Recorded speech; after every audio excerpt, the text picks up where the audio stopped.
Welcome to the Slop Farm. Enjoy the video. In this video, I will show how to turn off Toyota Tacoma key fob.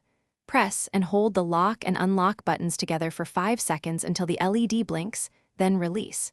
If your fob still responds, remove the battery and wait 10 seconds before reinserting it to reset. For models with a smart key, follow the key slot procedure in your owner's manual. Take your time and test the fob after each step. Many Toyota Tacoma smart key systems use a key slot or button sequence to disable the fob temporarily. Insert the emergency key if your truck has a slot, then press the start button once and hold the key near the slot to interrupt communication. Some settings allow disabling passive entry through the infotainment or vehicle settings menu. If unsure, perform a battery pull to force a reset and then test the fob before closing doors. If you're finding this video helpful, please subscribe and like so I can keep making these quick car tips.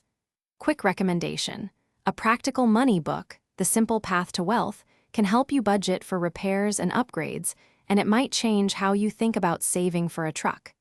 Check the description for the link and other deals, and now let's get back to the video. Start troubleshooting by confirming the battery type and replacing old batteries with fresh ones to ensure proper signal behavior.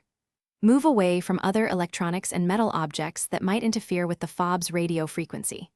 Test the fob after each change, and if problems persist, have a dealer or qualified locksmith perform a diagnostic to rule out internal faults or required reprogramming. Keep notes of each step for reference. Thanks for watching. Consider subscribing if we helped you today.